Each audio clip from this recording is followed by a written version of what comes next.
Welcome to the original American Warrior Radio Show. I'm your host, Garren, an Air Force veteran, retired legal advocate for veterans, founder of AVET Project, a VA accredited claims agent, and founder of AVET Appeals. If you or someone you know ever wore the uniform of the United States Army, Navy, Air Force, Marines, Coast Guard, National Guard or Reserves, or the Space Force, you've come to the right place. American Warrior Radio Show always efforts to bring you great information about VA benefits, news, notes, interviews, and current events for all issues, military and veteran related. Our background music here on American Warrior Radio Show is graciously provided by none other than Stephen Hobbs, combat vet and very talented mill hop artist.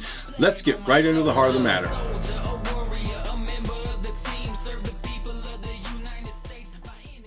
Welcome to American Warrior Radio. Appreciate everybody tuning in because we've got a great special guest today. I think you're going to learn something. Also, I want to say, if you find the information here on AWR useful, maybe you are not even the veteran. Maybe it's your spouse or uncle or cousin. Maybe it's your next door neighbor or somebody you go to church with or work with. Share this information with them. That's what it's all about. We want to get good information into the hands of the people that are eligible and that can use it. And please subscribe to the YouTube channel because that's how we can do it most easily. Again, I want to have to say, Real Kingdom Media, John Lopez, who's a member of the AVET Project board, is the man that puts all this together. If you like what you see, get in touch with him. If you have any video or production needs, that's John Lopez at Real Kingdom Media. I want to get to our special guest, Erin Kelly, because she was a presenter at the Brevard's first Celebrate Military Women event that we held at the Nami Nami room at Brevard Zoo. It was a great event, attended quite well. I think we had about 20 more people than we expected, Erin. But thanks for joining us today. Absolutely. Thank you for asking me to speak here and pass along my knowledge and my life after the military. And thank you so much for honoring me to speak at that event. It was wonderful. Such an honor. It was our pleasure. And you did such a fine job, as did the other presenters. But you just mentioned your military career. Let's talk about that. Give the viewer a little information about yourself. Okay, so I won't go back to, I was born in whatever year, but I basically went into the military after a very rough patch, family divorced, that kind of stuff. I was going down the wrong road. And when I was in middle school, I always knew that I either wanted to be an undercover cop or I wanted to join the Air Force. And there was a point in my life when I was 19 that God kind of like smacked me up beside the head and said, you need to get it together. And so I did. And I went to the recruiter, and the rest is history. I was 19 when I left home. I did 27 years total in some form or fashion in the military or the federal service space. My first 10 years was active duty, and then I was fortunate enough to work for some great contracting companies and then get promoted with the Army as a civilian. And I was a GS-13 when I moved to Florida with my ex-husband, who spent 22 years in the military to come back and take care of his mother. So that's why I'm in Brevard County, Florida, was because he retired and we came back to take care of his mom. So. Well, I'm so glad you landed here because you do Yes. a whole bunch of help for the community, and you're actively involved in the veteran community as well. Just for our viewers, a little more about your military experience. What was your MOS or AFSC? What did you do? So I was a 3A051 or 31, when I started. And it was actually, I was very fortunate because I was only in the military I joined in 1996. I was only in the military about 6 months, and the Air Force did what they created a shred out.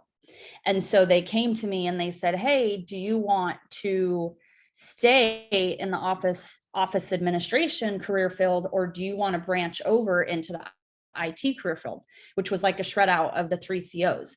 And I was like, absolutely, I want to do IT. I don't want to push paperwork the rest of my life. And so, yeah, I quickly was thrown into the IT world. The Air Force trained me, and it boded very well for me for 27. That was a nice cross training episode. Yes. That you had. Well, since we're on the subject, particularly as a female vet, I ask all our female veteran guests, when you were in the military, and you mentioned when you enlisted back there in the mid 90s, what was the tone and tenor? How well were you received? Did you find some issues specific to the female veteran, the female military member? How easy did it go for you? Was it fairly easy, or did you have some challenges? I would say, I think anything you do, there's going to be challenges, right? I think especially being in the IT space, I've always, my entire life, it didn't matter what career, I was always in a male dominant field, right? And so I actually did get my bachelor's and my master's, both, just to prove that I deserve to be paid like the men. And I did, and I went and got my bachelor's degree. And then I was actually a contractor at that point. And because they were all getting paid more than I was. And I was like, this stinks. Like, so I went and got my bachelor's, and I demanded a pay raise, and I got one. And then I went and got my master's and things. And as a real estate investor, now that is what I do full time.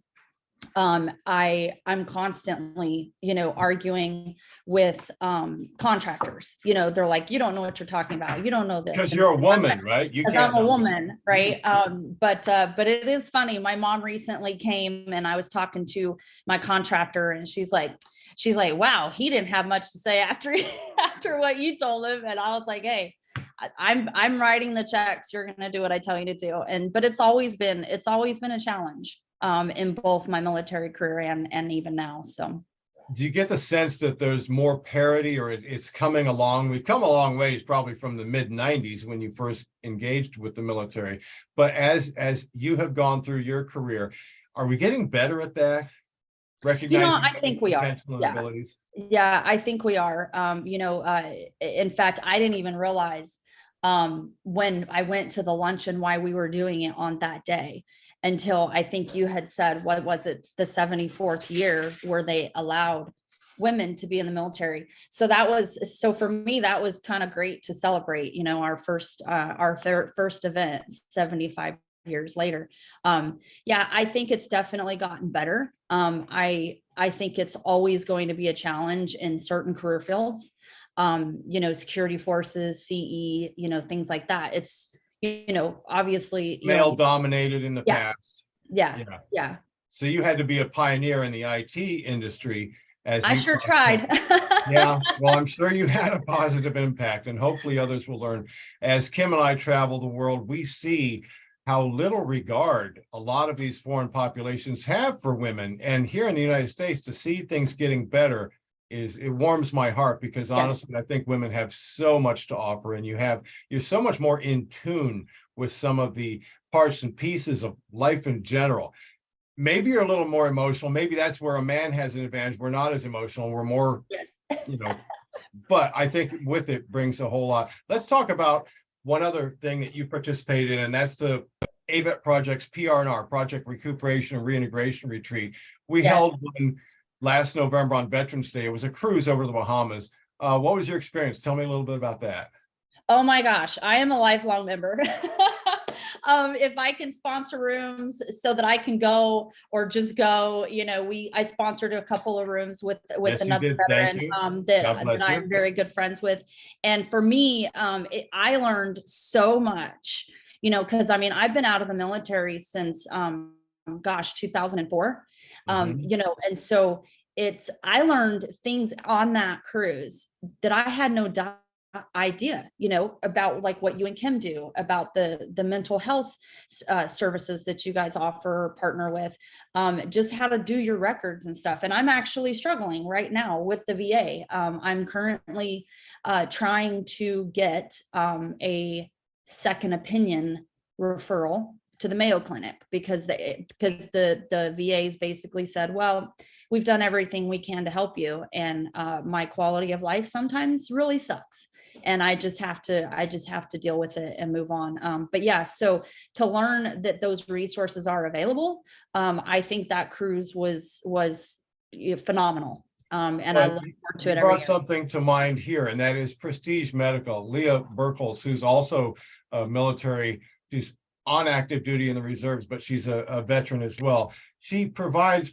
things Nexus opinions, Yes. professional medical opinions, things like that. So if you're watching this episode, you just heard Erin, who's well versed in a whole lot of different things regarding the VA and the military in general, unaware that Prestige Medical, who was a fabulous sponsor of the Celebrate Female Veterans event, people know this. You keep tuned in to American Warrior Radio Show and go to avet-project.org. You're going to need to take a pen and paper with you on your visit, because you're going to be scratching out all sorts of notes about information that you can use and share with others. That's the lead in, the intro to this program. But that's what we're all about, Erin. Now let's talk for a moment, though, because you have a wealth of experience in the real estate and investing endeavors. Somebody out there that's plugged into American Warrior Radio Show in Minnesota or Arizona, and they're a veteran, so they know they've got this VA home loan. Can you speak about that for a moment? Number one would be your COE.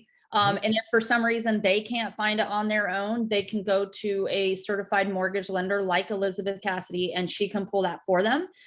She's probably got a shortcut, it's probably the first button on her website there. And then once she does the financials and she tells me that you're approved for whatever you're approved for, then we start looking at houses. And then once we go under contract and once that's accepted, then the ball starts to roll, right? We call one of our approved home inspectors. They get out there, we ask for repairs, and then so it just kind of goes from there. And then as long as it goes through appraisal and it comes back good, then it's typically smooth sailing. But she does have a lot of, if you need closing costs, I can help negotiate those through the sellers. So that maybe you're getting in the house completely free. I had a client, he retired from the military, I want to say 8 to 10 months ago. He was 100% disabled. I actually referred him to a friend of mine that's on my team, phenomenal agent.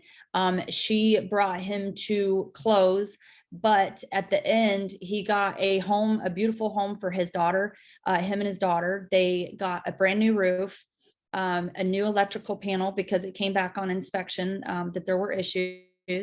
And then also we had the drain field and the septic tested, and the drain field was bad.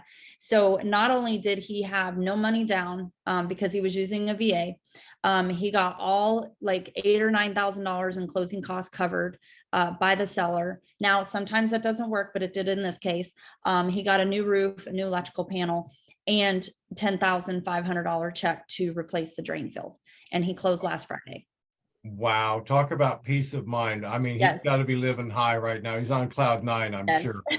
And this is not an atypical client. This happens for a lot of folks that get engaged with you at EXP here. And I mentioned that you can sell properties anywhere in the state of Florida. If somebody is outside of they're in their viewership, but they're outside of the area, they can still contact you. And as you said, you've got plenty of referrals for them. Yes, absolutely. It doesn't matter if they're selling a house in Minnesota and they're moving here, or they're selling a house here and moving to Minnesota. Not really sure why you want to do that, but we have referrals on both sides. EXP, which is why I'm with EXP, is a global brokerage, and we always go to our partners here at EXP for referrals, so we can help them on both sides.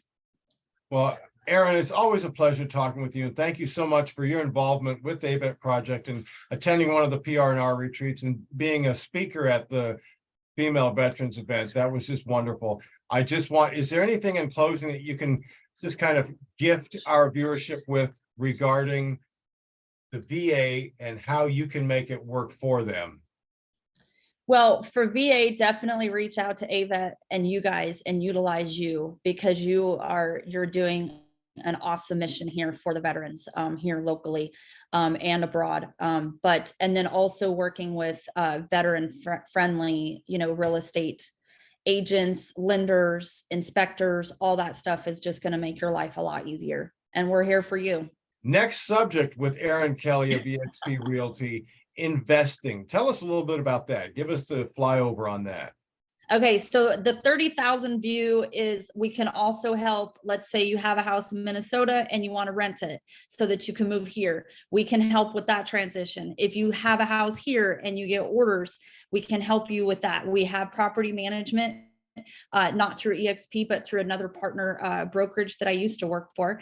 And so we have that. But if you have houses too that you've inherited and you don't know what to do with them, they need roofs. They have trees growing through the living room. Believe me, I've bought them and I have fixed them.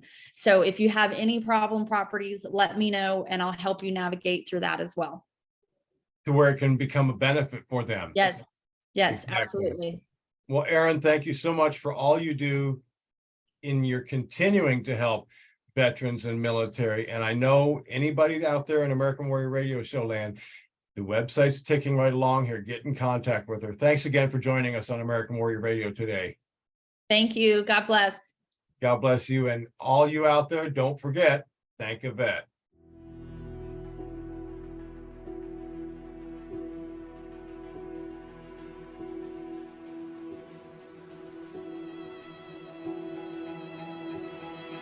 Hi everyone, it's Garren Cohn with American Warrior Radio. I'm here with my good friend Christian. We're here to deliver a very important message about a crisis in our land. Suicide prevention, more specifically, veteran suicide prevention. 22 a day are taking their own lives. This must stop. This can't continue. If you or someone you know is contemplating suicide, please know that God has tomorrow planned for you. Don't take your own life. And just remember, suicide is a permanent solution To a temporary problem.